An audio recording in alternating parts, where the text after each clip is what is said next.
Public School welcomes you. Myself Sandeep Nehra, your political science teacher. We are studying about Chapter 9 Constitution as a Living Documents. Our topic is Major Amendments. यानी हम इसके से पहले क्या amendments के बारे में पढ़ चुके थे कि अमेंडमेंट्स क्या होता है, इसकी मेजर कैरेक्टरिस्टिक कौन सी है। तो अब हमारे कॉन्स्टिट्यूशन में अब तक जितने भी अमेंडमेंट हुए उनमें से मेजर्स यानी मेन अमेंडमेंट यानी मेजर आपको 5 या 4 अमेंडमेंट के बारे में पता होना चाहिए। तो मेजर्स के बारे में बताया जाएगा। तो अब तक अगर टोटल पूछा जाए आपसे तो 103 हमारे क्या है टोटल अमेंडमेंट यानी 103 103 अमेंडमेंट क्या है पास हो चुके हैं, यानी इतने अमेंडमेंट क्या है हमारे हो चुके हैं। तो उसमें से मेजर्स अमेंडमेंट है। अगर फर्स्ट अमेंडमेंट की बात करें तो 1951 के अंदर ही क्या है पास हुआ था, फर्स्ट अमेंडमेंट एक्ट 1951। तो इसके अंदर क्या है एम्पावर्ड किया गया था स्टेट को मीज special provision of the advance of social and backward classes के लिए। तो उसके लिए क्या है ये अमेंडमेंट बनाया गया था। इसके अलावा जो 9th शेड्यूल है वो उसके अंदर एडिट किया गया, जैसे 4th अमेंडमेंट एक्ट 1951 के अंदर इसके अंदर काफ़ी सारे एक्ट क्या है किसमें 9th शेड्यूल यानी 9वीं अनुसूची के अंदर शामिल किए गए। 9th शेड्यूल एक ऐसी अनुसूची है जिसको कोर्ट के अंदर भी क्या है नहीं ले जा सकते। इसके तहत क्या है कोई भी गवर्नमेंट जो है पॉलिसीज़ बनाती है तो उसके अगेंस्ट के हम कोर्ट में नहीं जा सकते। ये 9th शेड्यूल है, सिर्फ बाकी किसी के लिए नहीं है, 1 to 8 के लिए नहीं है या बाकी किसी के लिए भी नहीं है।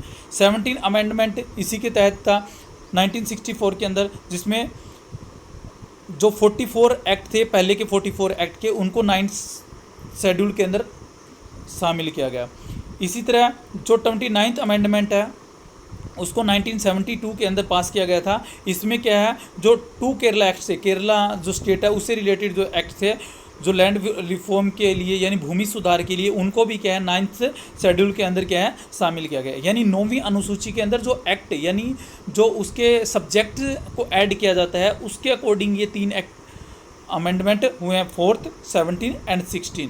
ये 9th शेड्यूल से रिलेटेड है। तो काफ़ी बार पूछ भी सकते हैं कि 9th शेड्यूल से रिलेटेड अगर एग्ज़ाम में 11th में नहीं पूछते हैं तो आपको एसएससी वगैरह के एग्ज़ाम वगैरह देते हैं तो उससे रिलेटेड भी ये क्वेश्चन पूछे जाते हैं।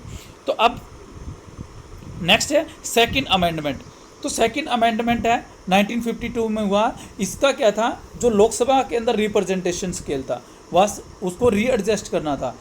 तो इसमें क्या है 1 member can represent even the more than 7.5 lakh people, यानी जो क्योंकि इलेक्शन हुआ था तो जो कितने लोगों के ऊपर क्या है लोकसभा का एक मेंबर होना चाहिए। जैसे हमारी लोकसभा पूरे इंडिया को क्या है अनेक रीजन्स में बांट दिया जाता है, तो एक एरिया से क्या है एक लोकसभा मेंबर जैसे हमारे हिसार डिस्ट्रिक्ट से जाता है तो इस तरह से क्या है उसमें कंडीशन रखी गई थी कि कम से कम मिनिमम 7.5 लाख पीपल क्या हो उस रीजन्स के अंदर होने चाहिए। ज़्यादा हो सकते हैं, ज़्यादा कितने भी हो सकते हैं। नेक्स्ट है 7th अमेंडमेंट। ये 1956 के अंदर पास हुआ था। इसका प्रोविज़न क्या था, इस प्रोविज़न के अंदर हाई कोर्ट को कॉमन करने के लिए, जैसे हरियाणा और पंजाब के लिए एक हाई कोर्ट है तो इस तरह इसमें बताया गया था कि 2 और मोर स्टेट 2 या 2 से ज़्यादा राज्यों के लिए भी क्या है हाई कोर्ट। इससे पहले हमारे कॉन्स्टिट्यूशन में ये लिखा हुआ नहीं हुआ था, इससे पहले ये लिखा हुआ था कि प्रत्येक स्टेट के लिए क्या होगा एक हाई कोर्ट होगा। लेकिन इस अमेंडमेंट में ये बोल दिया कि कॉमन हाई कोर्ट भी बना सकते हैं 2 और मोर स्टेट्स। इसके अलावा क्या है हमारा जो रियो फॉर्मेशन एक्ट पास हुआ था यानी राज्यों को बनाने के लिए। इससे पहले जो हमारे स्टेट थे ग्रेड के अंदर थे A, B, C and D, यानी यूनियन टेरिटरीज वगैरह इस तरह से नहीं थे। तो उनको क्या है भाषा के आधार पर राज्यों का पुनर्गठन हुआ था, यानी दोबारा से स्टेट बनाए गए थे। रीऑर्गेनाइजेशन स्टेट एक्ट पास हुआ था जिसके अंदर क्या है हमारे इंडिया को 14 स्टेट और 6 यूनियन टेरिटरीज के अंदर फॉर्म किया गया था, यानी उसमें बांटा गया था। तो ये भी 1956 के 7th अमेंडमेंट के अंदर ही क्या हुआ है पास हुआ है। इसके अलावा कुछ अदर्स अमेंडमेंट है, इम्पोर्टेंट अमेंडमेंट है। तो 7th मैंने आपको बता दिया। इसके अलावा 9th अमेंडमेंट है 1960 के अंदर हुआ था।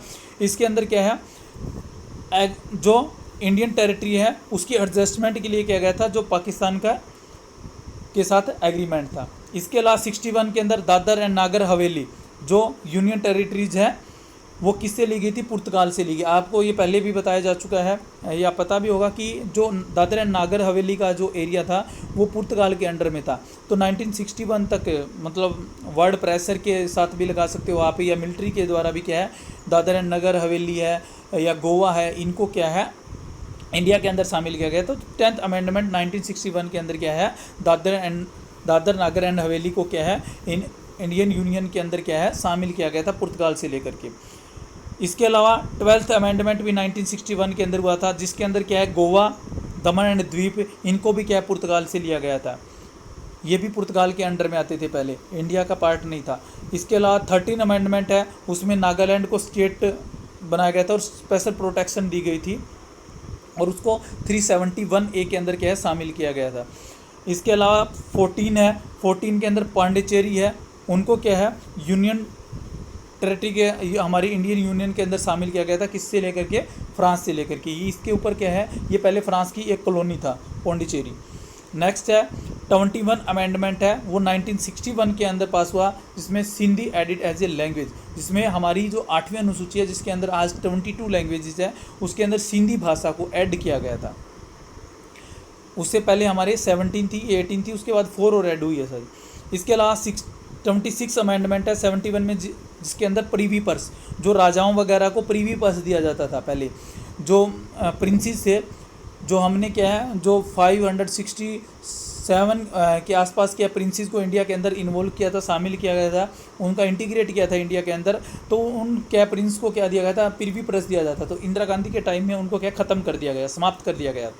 नेक्स्ट है 36 अमेंडमेंट 1975 के अंदर हुआ था। इसमें क्या है इंडियन स्टेट के अंदर क्या है सिक्किम को इंक्लूड किया गया था। पहले सिक्किम क्या था, ये शामिल पहले हो चुका था, लेकिन सिक्किम इसके अंदर क्या है मोनार्ची सिस्टम भी था कॉन्स्टिट्यूशन के साथ में, तो बिल्कुल अलग सा सिस्टम था इसका, जिस तरह से जम्मू कश्मीर का अलग से था।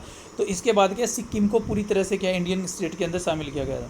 नेक्स्ट है 42 अमेंडमेंट, इसको मिनी कॉन्स्टिट्यूशन भी कहा जाता है। 42 काफ़ी बार पूछ लिया जाता है कि 42 अमेंडमेंट कब पास हुआ, तो 1976 के अंदर पास हुआ। कब, 1970। और मिनी कॉन्स्टिट्यूशन इसको कहा जाता है क्योंकि इसके अंदर काफ़ी शायद 50 के आसपास क्या है एक साथ अमेंडमेंट किए गए थे इसके अंदर, यानी इतने संशोधन एक साथ किए गए थे। नाम एक ही संशोधन का आएगा 42 अमेंडमेंट, यानी इतने सब्जेक्ट के अंदर संशोधन किया गया। फंडामेंटल ड्यूटीज़ डाली गई थी इसमें, इंडिया को सोशलिस्ट है सेक्युलर रिपब्लिक बनाया गया था। हमारे जो पीपल है उसके अंदर आज तक एक ही बार अमेंडमेंट हुआ है, और वो भी 42 अमेंडमेंट के अंदर ही हुआ था। तो ये आपको कन्फर्म है 42 कब हुआ था, 1976 में। फिर 44 जैसे ही क्या है गवर्नमेंट चेंज होती है कांग्रेस की, उसके तरह जनता दल की आती है, तो 78 के अंदर इसने भी क्या उन कुछ इशू को चेंज किया था। राइट ऑफ प्रॉपर्टी जो हमारा राइट था आर्टिकल 31 के अंदर, उसको क्या है जो नॉर्मल हमारे जो राइट्स होते हैं उनके अंदर लेकर के आए गए थे। पहले ये फंडामेंटल राइट्स में था, उसको निकाल दिया गया था फंडामेंटल राइट्स से। इसके अलावा अन्य अनेक कुछ इश्यूज़ के अंदर भी चेंज किया गया था। अगला है 52 अमेंडमेंट, ये भी काफ़ी बार पूछा जाता है। 1985 के अंदर हुआ था। इसको दल बदल कानून यानी defection of the other party, यानी एक पार्टी को छोड़ करके दूसरी पार्टी में जो लोग शामिल होते थे बार बार इलेक्शन के अंदर, तो वो इलीगल घोषित कर दिया गया था। तो इसको दल बदल कानून भी बोलते हैं।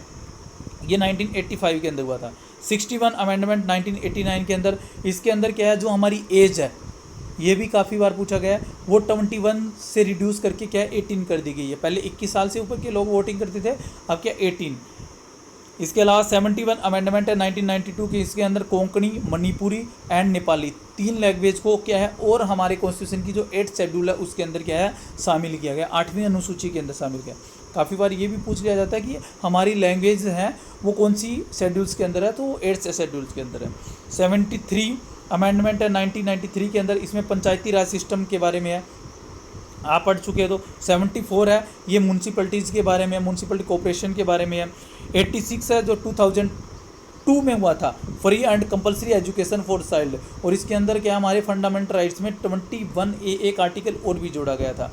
तो ये भी आपको पता होना चाहिए। जो फ्री एंड कंपलसरी एजुकेशन है बच्चों के लिए वो कब दी गई थी, 2002 के अंदर।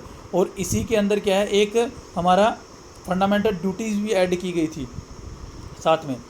फिर है 92 के अंदर अमेंडमेंट 2003 के अंदर हुआ, इसमें बोडो, डोगरी, सैंथली और मैथिली 4 भाषाएं और ऐड की गई थी। तो टोटल हमारी यहाँ तक 22 हो जाती है मिला करके। इनको क्या है ये 22 क्या है रिकॉग्नाइज लैंग्वेज है, हमारी मान्यता प्राप्त लैंग्वेज है जो हमारे कॉन्स्टिट्यूशन में लिखी गई है। तो इसके अलावा बहुत सारे हैं। इसके अलावा 96 है इसमें उड़िया जो है उसी का क्या है 8th शेड्यूल के अंदर क्या कॉन्स्टिट्यूशन में शामिल किया गया। इसके अलावा 101 है, इसमें गुड एंड सर्विस टैक्स यानी जीएसटी जो लगाई गई थी, अभी हाल ही में पीछे नरेंद्र मोदी की सरकार आने के बाद है ये जीएसटी स्टार्ट किया गया था, तो ये मेजर इश्यूज में भी से आता है।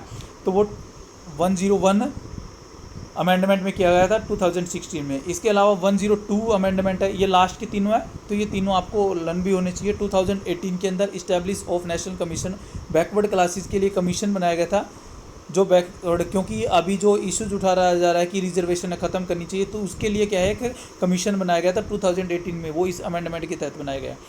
इसके अलावा क्या है 103 अमेंडमेंट के तहत 2019 में पास हुआ है, जिसमें जो इकोनॉमिकल वीकर है उनको रिजर्वेशन की बात की गई है कि सिर्फ कास्ट के अकॉर्डिंग नहीं, जो इकोनॉमिकल के अकॉर्डिंग भी क्या है 10% रिजर्वेशन क्या है दी जाएगी। तो इसके अलावा 42nd अमेंडमेंट है, इम्पोर्टेंट है, तो इसको क्या है इसमें 59 क्लोजेज यानी सब्जेक्ट थे जिसको चेंज किया गया था, इसलिए इनको मिनी कॉन्स्टिट्यूशन भी कहा जाता है, याद रखना।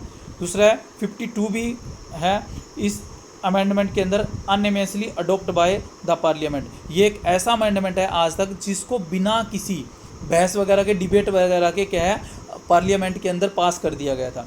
तो ये आपके मेजर अमेंडमेंट्स है। Okay, thank you.